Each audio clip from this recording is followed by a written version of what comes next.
Secretaria de AMLO rompe protocolo en vivo. No se midió para exhibir tremendo video ante millones de mexicanos. Y al ministro Luis María Aguilar y a su secretario particular les encuentran maletas de dinero en su auto.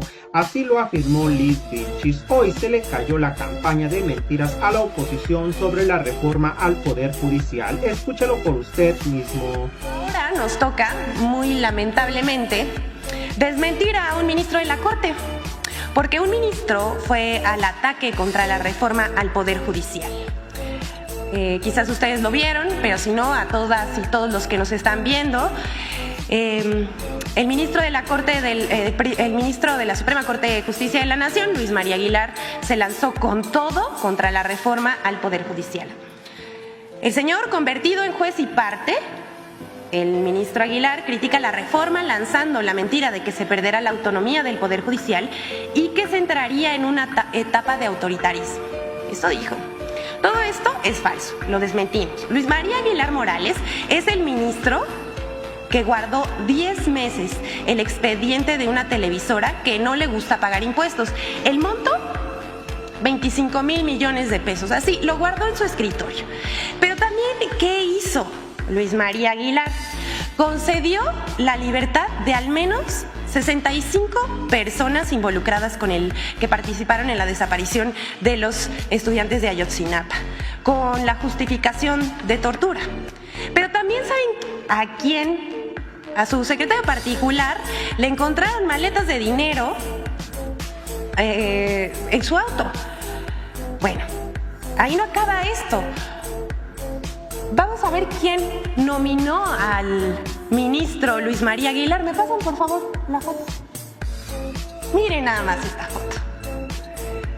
Lo nominó nada más y nada menos que el narcopresidente Felipe Calderón. Y miren quién está atrás. Genaro García Luna. Exactamente. ¿Y qué creen que están haciendo? Pues miren, lo están premiando aquí. Se ve muy contento. Departiendo autónomamente con Felipe Calderón y un preso en Estados Unidos, el exsecretario de Seguridad Pública de Felipe Calderón. Bueno, este señor también no solamente le gustan este tipo de cosas, sino también se opone a la reforma eléctrica y a otras reformas. El ministro reproduce la campaña de mentiras que va a someter a la Corte, dice él, mire, que va a someter a la Corte, dice el señor Luis María Aguilar, que se le va a quitar autonomía al Poder Judicial. Esto es falso. Que si se va a atentar contra las prestaciones y las pensiones de los trabajadores. No, señor, usted se opuso a que se retiraran los fideicomisos. Hay que recordárselo.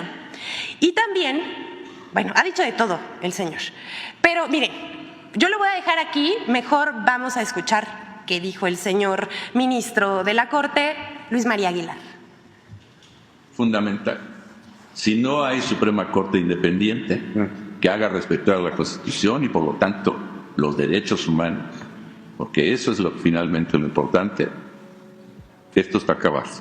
Entraríamos en una etapa de autoritarismo irremediable, porque sería una sola persona la que decidiera todo. No importa que la Constitución diga una cosa o que la ley diga otra cosa. Se hace lo que yo diga y se acabó eso. Y si no hay una Suprema Corte que pueda decirle, momento, eso no lo puedes hacer, eso es indebido o esa ley es inconstitucional, pues entonces vamos a suponer que no hubiera una Corte independiente y que se dicta una ley inconstitucional. Pues si no se puede invalidar la ley, pues se va a quedar y se tiene que cumplir y acatar. Pues eso es una barbaridad, una barbaridad. La Suprema Corte es fundamental en la vida de México, de la democracia, de la división de poderes real. No, los ministros no somos actores políticos, no podemos ni debemos estar saliendo a hacer declaraciones o confrontaciones. Nuestras decisiones son lo que marcan el camino. Pero sin una Suprema Corte independiente, no hay remedio. La Constitución podrá ser un libro bonito, pero no se tiene que acatar. Bueno, y hay que tener congruencia entre lo que uno piensa, dice y hace. El señor ministro Luis María Aguilar está diciendo que los ministros no pueden hacer declaraciones ni confrontaciones, y básicamente eso es lo que está haciendo.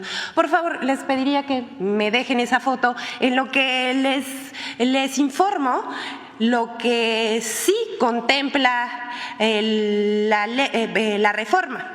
Primero, lo que se busca es que haya elección popular de ministros de la Suprema Corte de Justicia de la Nación, magistrados de circuito, jueces de distrito, magistrados electorales e integrantes del Tribunal de Disciplina Judicial.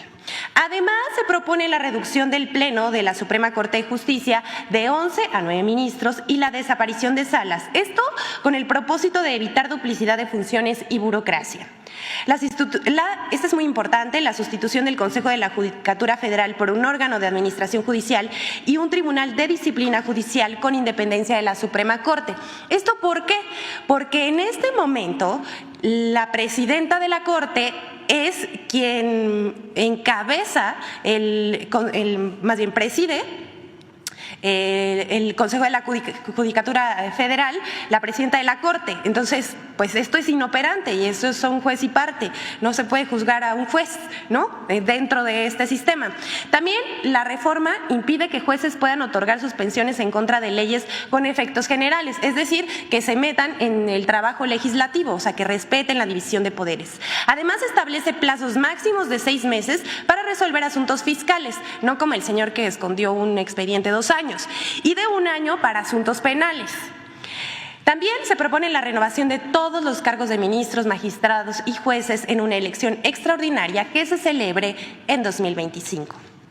El ministro Aguilar señaló, ustedes pueden ver esta entrevista completa, que el poder